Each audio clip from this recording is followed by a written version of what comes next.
What's up, everybody? Welcome to another episode of DnA-Tvision. And today I got my little sis, man, and her husband, my brother-in-law, my first married couple, Mr. How you say it, Arthur Gillespie, and how you say your marriage name? Gillespie. The Gillespies. The Gillespies. Yeah. The Gillespies. That's it. It's good to have y'all, man. What's going on? Not much. Man, we super excited to be here. Yes, That's what's up. Hey, man, y'all just chill. Ain't no need to be nervous. Hey, we in the backyard having a conversation. That's it. Enjoying life. So, man, what's up, D, man? What's going on with you? Not much, man. Just trying to survive. Another day above ground. Loving every minute of it. Man, let's just get right off into it, man. Where you grew up at? Where your feet first hit the ground at? Where did my feet first hit the ground? Well, I know, but... Do you know? Yeah. Would you say Grand Street? What? Because you see, y'all was so young, y'all don't really, you and Seti don't really remember CDS. Okay, so I remember moving to CDS when I left Grand Street. That was up in age. No, I was like 6, 7. Yeah, they was. Yeah, I was like 6, 7 years old. First grade. I left first grade. Okay. When I left Grand Street, and then I ended up staying with my grandmother and grandfather in CDS. Okay, that's what's up, man. So what was that like, growing up in CDS? Oh man, that was so much fun to me. Like, that was so much fun. Like, we used to go outside and play. Like, I remember I used to talk to my kids about this all the time. Like, we used to make the mosquito hawk guns with that stick and that clothespin. It had a rubber band and the little top from the can. Yeah. That would kill a mosquito hawk. Yes, and I remember Grandma used to punch holes in the mason jars for us, and we used to go out there and catch bees, like put grass in a little mason jar. We used to go out there and catch bees, and I was like straight tomboy. And where was you at during this time? Where your feet first hit the ground at? I'm originally from Port Arthur, Texas. Port Arthur. Yeah. Born on 5th Street, raised in Prince Hall Village on the west side, across the tracks. That's where your feet first hit the ground at when you first grew up at? Prince Hall? Prince Hall Village. What was that like out there? Something like y'all, like you say, it was a complex of projects. We had China ball fights. We had mosquito gun out, same thing y'all had too. Same game. Who was it? You, your mom, pops? Me, my mom, my dad, my 2 little brothers. You the oldest? I'm the oldest out of the 3, yes sir. Okay. Prince Hall apartment, CDS. So where you went to elementary school at, D? Oh man, I went everywhere. I remember Dick Darling. I went to Dick Darling, and from Dick Darling I went to Lucas. No, from Dick Darling I went to French Elementary. Then from French Elementary, went to Lucas. I went to Peach MacArthur. You went everywhere, like you said. Yeah, everywhere. No stability until junior high school. So when I got to junior high school, that's when I was at Oldham. Go Wildcat! No. And what was that like? What was that like growing up? Middle school? Well, middle school was really fun because I remember like I was back with my mom and you, Cedric, and we was living apartment 74, 3255 Elmira Street. Yes, and we just had so much fun out there, growing up. I feel like our family was the family out there. Like, we was the one had the volleyball net. We used to have everybody out there playing volleyball, softball. Like, it was, that was really a really fun time. The YMCA was down the street. Oh, the Y! I remember going for them summer camps and them pool parties at the Y. Who you ran with in middle school? In middle school, in the projects, it used to be me, Marlo, and Marsha all the time. What about at school? At school, I used to be with Sharika. I remember me and Sharika used to be road dogs. Kegel? And yes, that was my homegirl, man. And Keisha. I can't remember what Keisha. Remember little light skin Keisha? That's where she stayed. She stayed in the mountain. Oh, I know you're talking about, but I can't never. Yeah. Yeah, Keisha. But I think at school most often it was me and Sharika in junior high school. Okay. Yeah. That's what's up. So what middle elementary school you went to? We ain't had choices like y'all had out here. We had 2. It was Booker T or Franklin. I went to Booker T. Booker T or who? Franklin. Franklin? Mm-hmm. Okay. Right. Then junior high was Woodrow Wilson. Who you ran with in junior high school? Your friends? Same cast of the day: Mario Sims and Joseph Neal. Mario C. and who? Joseph Neal. Joseph Neal. Not that Joe Neal. Oh, yo, you got no Joe Neal. Not that Joe Neal. This is Port Arthur Joe Neal. Okay. So it's Joe Neal on there too. Okay, all right. So was you all off into sports? Was y'all off into sports? I always been a sports person. Football, everything? Anything but the sun. Anything get me out the projects, I played it. What about you, D? Yeah, like junior high school, I played volleyball. I was on the track team, but I started out like trying to compete for like the relay races and stuff, but they did too much running. I ain't never liked to run, like never ever. And so I used to see this girl Pia. She was like the discus thrower and stuff, and I used to see all of them over there, and they never had to run as much as we had to run. And I was like, Coach Head, I can't do what they do over there. So that's how I ended up doing the discus and the shot put. Wasn't as good as my cousins and them, but and what you participated in? Football, basketball. We didn't have baseball at the high school, but in sport, football, baseball, basketball, track and field. Even tried tennis, but I was training with tennis. That wasn't my thing. A lot of running. So what your high school life was like, D? Well, in high school, I don't know what happened because I just remember being like really super shy. A lot of my friends that I had in junior high school, like Marlo and all of them, like nobody was there. So I remember just being like, once I got to Big Brook, because it was like Little Brook and then Big Brook. Little Brook was really, really fun. The only memory though I really have from Little Brook is when me and Daniel got into that fight. Daniel who? Daniel Pierrot. He pulled that chair from under me in the lunchroom. I still remember that because that tortured me. I was so embarrassed. Your highlight was a fight in high school? Yes. It was like around the last few days of school. Like I had to go to summer school and all of that. And then that's when I ended up meeting Raymond Hawthorne in summer school. So high school, but like 9th and 10th grade, I was at Westbrook. My junior year, my mom moved to Baton Rouge. So I was in Louisiana. I went to Estruma and I was like super depressed because I was like, I ain't got no friends. I hate it here. So I used to cry all the time. And then she let me come back for my senior year. Yeah. And that, to me, that was like super horrible because I already was like really, really shy. So going back my senior year, then I was going to school half a day because I was working half the day. And it was just like, I just felt like I ain't had no friends. So I just really used to just talk to myself. So I used to just be by myself. Like I wouldn't go to lunch. I would go to the library and study. I was just like a super square, like super square. And what was your high school life like? My high school life was great. I got my car at 16, had my job at 16. Big man on campus and football wise, getting recruited by everybody. And, so you was a football star at what high school? At Lincoln High School. PA Lincoln. What position you played? Left tackle. So you was on your way. You was highly recruited out of high school. Mm-hmm. Although I ain't know nothing about no SAT scores till the last minute, and that's what. I had Tulane in the bag when I met Sean King, was the quarterback at the time, who played for the Buccaneers. And like right before the sign day, they came with the SAT scores, and I had no idea what that was. And that led me to go to JUCO, but I still had a fun ride. I had a fun ride where I went. What you did at JUCO? I went to Ranger Junior College. Did 2 years there and 1 year at Midwestern State University. So you were still pursuing your football career? Still pursuing, still chasing. Okay. Did you go to, what happened? What that led you to? Led me to Arena League, National Indoor League. I played for my drillers when they first came out the initial year. I played for them. I played for the Land Sharks. I played semi-pro ball. Then the injuries in life. Knees. All the knee surgeries. You already know. Knees. My old knees. Like, you ain't no wheels, you can't play too good. So. My old knees. Yeah. So any one of y'all had kids coming out of high school? Well, when I walked across the stage, I was pregnant, but I didn't know it. Uh-huh. I didn't know it. So a few months after graduation, that's when I found out I was pregnant. So I started out, fresh out of high school as a mother.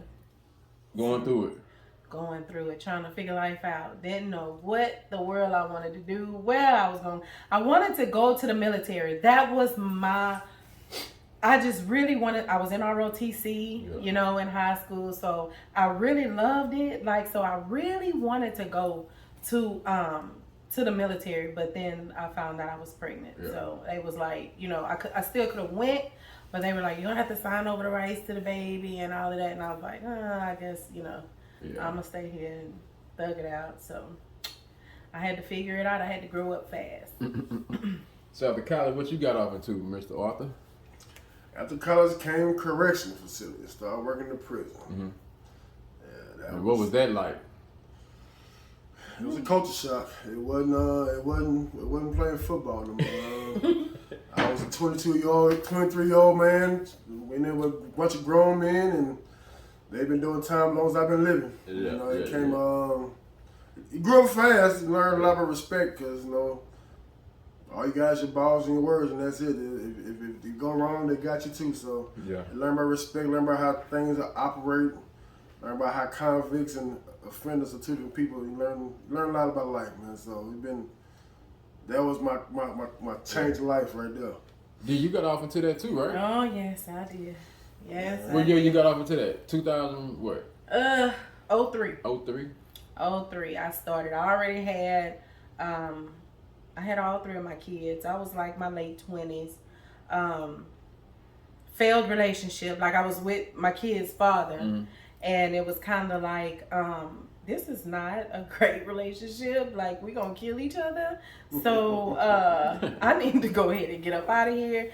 So, you know, I had to do all the government assistance, the housing. So at the time they had this program at TWC where you can, they would help you either go to college, pay for you like a little 2-year course, and then the prison was the big thing. But that was like a 6-week course. So I'm like, failed relationship, 3 kids, 2 years, 6 weeks.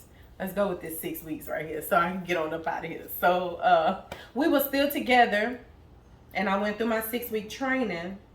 But then I didn't get hired until I finished my training in February of 2003, but I didn't get hired on until August. So between that time, I was like, you know what, like, I gotta go. So he went to work one day, I packed up the whole house and moved, left, he came home to an empty house, but a peace of mind was like, you know, the most important thing at that time. And I just knew like that wasn't a good relationship for my children to witness. So so I had to do what I had to do to get out that relationship. So that's how I ended up at the prison. And how long you ended up doing? Jesus. I feel like I was locked up for 14 years now. You make a roll? Make a roll. Got locked up in 03. I did. But you know what? When I first went in, look, I'm talking like when I first started, I was petrified. I was scared. And I went in with this mentality like, you know, I'm going to treat these guys with respect because at the time, you know, I had a brother that was incarcerated. So I was like, I'm going to go in here and I'm going to treat these guys, you know, how I would want somebody to treat my family, right? And so also on the outside, I was like really into church. Like on Mondays, we was going out witnessing in the washaterias and stuff. Like I was in that place, like in the world. So I found myself going into that environment, and you try to treat them, you brand new, especially as a female, and you trying to treat them with respect, and you trying to be, you know, cordial with them or whatever. It's like they kind of take that for your weakness. Oh yeah, when you come through the door, it was game over. And that was like a culture shock. Like I literally left, like after working there for about 3 or 4 months, like I literally left one day in tears, and I was like, I can't do this. But I remember the lieutenant at the time, his name was Player. He pulled me out to the side and he was like, didn't you say you got 3 kids? And I was like, yeah, but I can't do this. They don't listen to me. And he was like, so you finna let these dudes take food out your children's mouth? Like this how you feed your children? You know, he had that talk with me. So I left and I went home, but I was like, I'm not coming back. But then the next day I got up and I was like, you know what? Like, I'm looking at the apartment that I was in. It was like a 2-bedroom, 780 square foot apartment. Like I was like, this is not Like, this is not where I'm going in, you Yeah. know? So I was like, I got to make it work.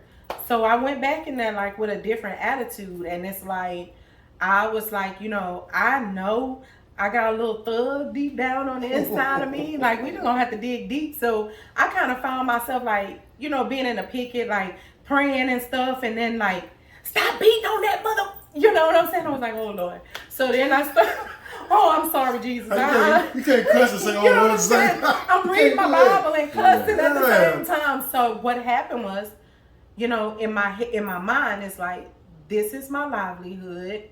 Okay, we're gonna have to take this and put this Bible off to the side because I gotta make this work, to feed my family.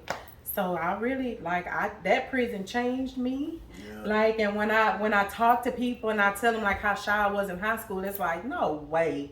Mm-hmm. Especially the people that know me from the prison, but like you really have to. Like, you have to, like, be somebody, like, totally different, like, in that prison. Because when they say it's a world of its own inside a world, like, that's exactly what it is. And if you go in there and you show any type of weakness, any type of, anything, like, they take advantage of that. And so you got to realize you're going in there you're going to feed your family. Right. You're going to provide an income. And that ain't you could be on the side of the road digging ditches or inside here doing in and outs. Whatever it is, you got your own ups and downs, and that was the biggest thing. Like, you got to bring that chick home to your family one way or another. It's an experience on both sides. Definitely. It's an experience on both sides. Definitely. Man. So when did y'all two meet? At the prison. At the prison. I met her when I got there in 2005. I was his supervisor. Yeah, she was my supervisor, and I was currently married at the time. And she was just, like I said, a cool supervisor, took care of business. Only me and her on 7 million that night because they ain't had no other rovers. They were short-handed, so but we met at the prison. And we've been friends ever since then. Yeah. That's what's up. And then a marriage took place. How long y'all been married? When y'all got married? We got married last year. Pandemic. We got married March the 21st. We had our venue paid for, cakes paid for, decorators. Like, I mean, we was set. Like, we was ready for the big day. Like, everything was done.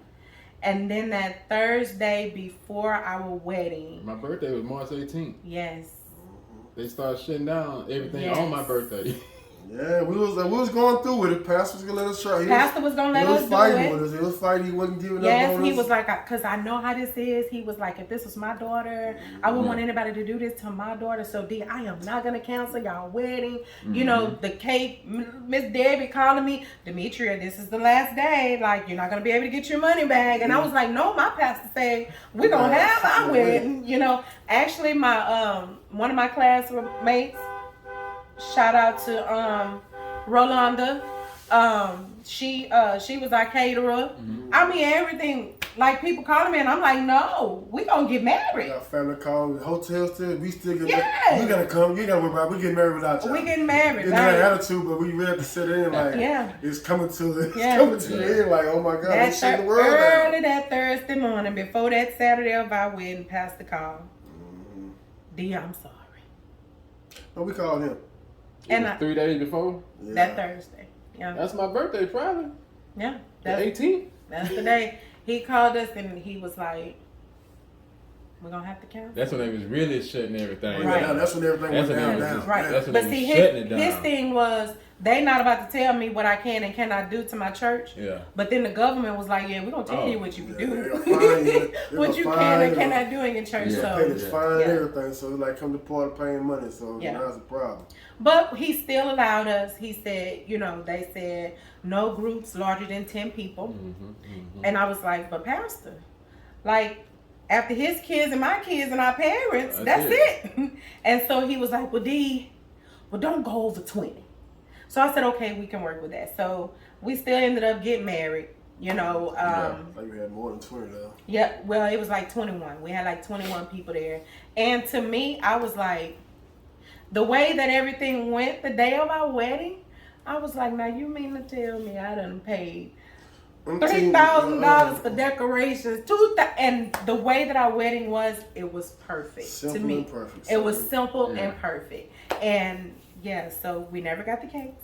But you know, we got credits though. Yeah. We got credits. So whenever Something we in the future, something in the Yeah. future happen. Yeah. So if y'all want to get married, you know, I mean, I'm just saying. DJ still paid for. DJ. We know you DJ. We got stuff still ain't paid Yeah. for. So anybody need help with DJ? Okay, you help you out. Not anybody. We might have to keep that credit on the books. Not anybody. No. Well, call her and she'll tell you what's going on. Yeah, let me stop talking. So y'all been married, what, going on 2 years? No, we made 1 year last. March 21st, we made a year. Year So and a half. We've about been a year together and a half. since what? Yeah. 6 years total. We married one. yeah. Okay, that's what's up, Yeah. man. What that union been like? What that journey's been like? The marriage journey. It's different. See, in my head, It's an experience, huh? in my head, Yeah. I thought that that's gonna change is, you know, is your your last name. Okay. You know, but that's not so. That's not the truth. Like, I mean, a little things have changed, but I feel like just having this partner for life, just to do life with, like, you know, Yeah. when it comes to anything I'm going through, I know for sure I have somebody I could come home and talk to. So that in itself, like, you know, that has made everything, you know, worth it. But I think like our relationship, just like anybody relationship, you have your good, you have your bad, you know what I'm saying? But I can say that our bad does outweigh our good, and I know that I compliment him Y'all in good. such Y'all a great good. way. Y'all good. Outweigh y'all bad. Our good. Good, Oh yeah. yeah, that's what I said, right? No. You said- Oh, our good outweigh our bad. What I say? No, We knew what you meant. Okay, our good outweigh our bad. Yeah, we knew what you meant. But I compliment him in such a Yeah. great way, you know, so he ain't. Yeah, I like, what? Oh, okay, hold on. Okay, all She right. said it My with a bad. smile on her face. She so you did, know like, what Did I miss something? Yeah, no. You know what I meant, baby. I'm messing with you. I'm messing with you. So this insurance, what y'all got going on? What you say? You don't like being called insurance? It's called what? No. We don't just sell insurance. When you Uh-huh. put us on insurance, just say we sell insurance, you put us on one cloud, man. We're a financial services company, man. We help with everything about the sun that deals with money. With everybody we come in contact, we either want to make some money, extra money, save some money, or invest some money. And one of the biggest misconceptions in our community is the lack of life insurance. It's the foundation of anything you do in the family. Because basically, if you die there tomorrow, your family will suffer without you. So basically, having the financial foundation of life insurance, it'll replace your money although you're not here. It is give your family money from the grave. If it's done right. So that's one of the biggest things. And then you shake hands and build your house up, your financial house up, with home, auto, health insurance, home security, all that stuff like that. And then you put the roof on with the investments. My wife's one of the best investors right now in this area right now, and this is what she do: sit down and do investments for clients, right? Yeah. So what's up in your investment? What's your portfolio? What you? So the investments is really geared towards like putting away a next egg for retirement. Uh-huh. Statistically, 95% of the people that retire, they retire dead broke, or they die as soon as they retire, or they have to go back to work until they physically aren't able to. So they never retired then. Right. Never retire. Right. That's when the door grease at Walmart. Right. Got their bad boy angry because they got to back to work. Knees hurt, their back hurt. They don't want to be at work. Right. So in the ideal world, Yeah. like you really want to have your own investment, like a Roth IRA, tradition, you know, something that you own. And what most people don't understand, they really aren't educated on that, and they don't know that. Like some of these things that you can put your money in are tax free. Right? So it's in addition to your job, because when you go to work, most jobs you work 20, 30, 40 years, you retire, and your income is going to be less than it was when you were actually working. So that's why it's important to have these investments so that you can have that money coming from your retirement as well as money coming from your own investment account. And what about when you die? When you leave the earth? Leader. Y'all take care of that also. But you two With the the educational part of that. right. Education part is right now. It's for right now. Educated right now for like 15, 30 minutes. Something that they didn't learn in high school or college because they no course this. No, I'm just talking about as far as for they don't want to put their money into this, but when they die, they asking for GoFunds. Right. I'm talking about Truth be Right, told, we right. tracking it with GoFundMe. Man, GoFundMe is a rip off because it ain't all going to the family because they get a percentage of it. And the Yeah. link sales and bake sales, begging for money. I mean, it's really outdated because you on social media. We all got social media now. You showing your big money. You showing your PPP loans. Your phone bill $200 something. You know what I'm $100 something. saying? Your phone bill, you paying $400 for bundles, $200 for tennis shoes, $60, $70 depending on your age. You put that away every month, then you can pay for $100, $200, $500,000. Depending on your age, life $500,000 insurance, policy, right? yeah. So what we actually do with the life insurance, we actually sit down with people, we educate them on the things that the life insurance is for. It's not just to take care of those final arrangements, it's to actually take care of your family. While you're in the ground. That's it. That's it. So if you have a husband and a wife, they got children, both of them are contributing to the home. If that husband go to work and don't come home, his income is gone as well. Yes. So with that life insurance, you can replace that income so that they don't have to lose the house, the cars, their way of life. So we actually do a dime and we customize the coverage to the individual family and get them the their exact income, coverage. individual family income. But like I said, it's like you are selfish. Absolutely. When you die and people have to take care of you. Absolutely. That is they need to just, Absolutely. that is very selfish. To, Absolutely. Yeah, but to think like that, because you walk around there and say, I'm the protector of my house, I love my family, but what have you put in place for them? It's all the plan. You plan for them to go to college, you plan for them to go wherever, but you don't plan for them. We all gonna die. yeah. You know your birthday. I know my birthday. What's your death date? You can't answer that. But the crazy part is we get these, expensive cell phones. We get insurance on our cell phones. Yeah. Or if we break our cell phone, right? Mm-hmm. We get these cars. Don't They even don't have to have- be a nice car. We get insurance can't on our drive up the car lot. for if I get into a car accident. As soon as you die, the family got to break their neck. Can't go into even their breathe savings. properly. I know you're above ground Got for to 2 go in their months. savings. That's Yeah. it. You've been at Proctor Mortuary 2 months. That's it. for 2 9 months. months. Or down there You on done Highway turned into a 90. raisin. They just throw bodies away on Highway 90 if their family don't have any money. So I mean that's just But it all depends on if you But really, they closet love full your- of Jordans. that's Yeah. it. The person who died closet full of That's Jordans it. and all type of That's clothes. it. And then you can't sell that for Got money. rims on his car and That's all that. it. That's it. But he don't have a headstone. That's it. Don't know where he buried it. He can't even get cremated though. Like he can't even. Yeah, get but he was in the cremated. streets having money though, That's but he it. don't have a headstone. That's it. And you ask him That's why, they don't know. Our families like Yeah. you seeing y'all go to work every day and do Every this, but day. Yeah. all of a sudden nobody have a headstone. That's it.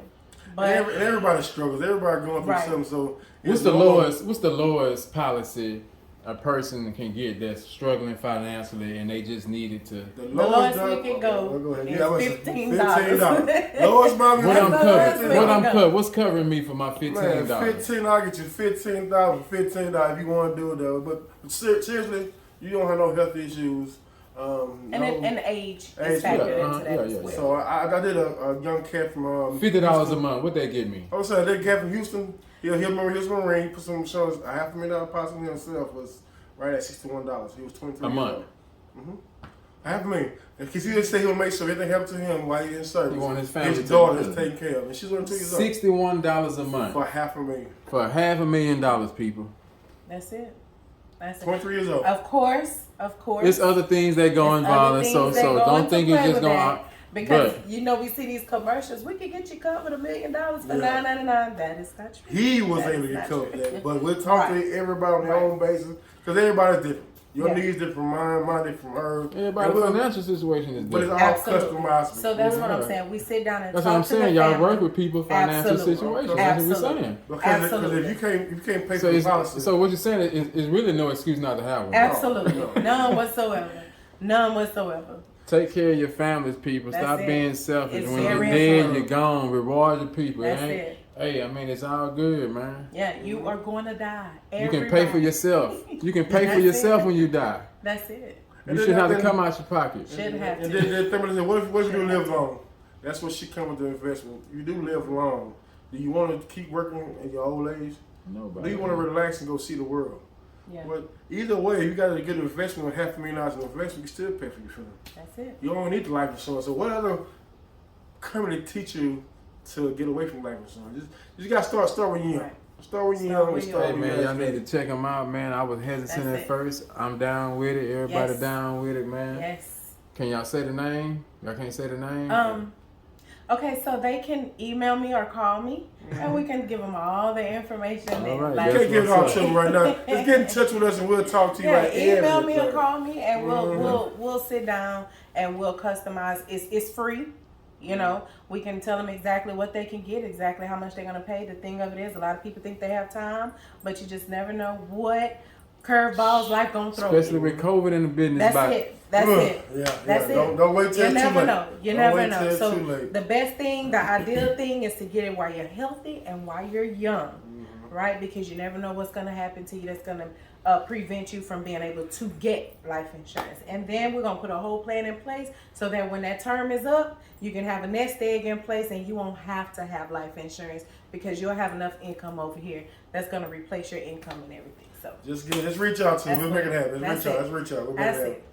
Man, That's thank you what's for up, reaching man. out. That's This is Yes, awesome, thank man. you for allowing I us to talk appreciate about you and this. God Yeah, bless we you and love your it. inventions, man. This Yes, is great, yes, man. This I'm is great. super excited Yeah. to see Hey. where this road is gonna lead you. DnA-Tvision, man. Hey, That's it. I'm insured with these people. Yes, he is. Yes, he is. He really is. I am. I Yes, really he- am. No, Hey, he man. really is. Check it out, man. It's Yes, all he good, is. man. But on a serious note, man, it's for real, man. Y'all need to check with them, man, and take care of your people, man.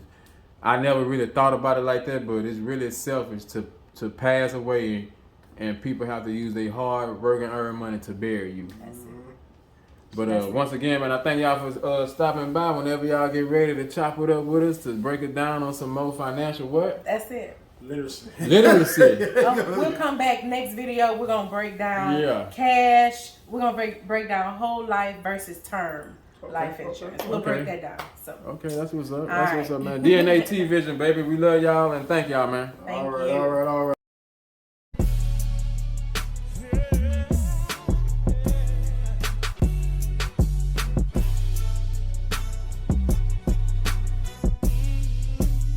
I'm stepping out tonight. Gotta get myself right. I gotta shed some light. When you caught my eye, where you looking fine? Let me make you mine. Let me take you for a ride. I never felt like this before. You offer me, baby. Let me show you. I just wanna love you like never before, never before. Hey, baby, give me your time, yeah. I show you what it's hitting for, yeah. What it's hitting for.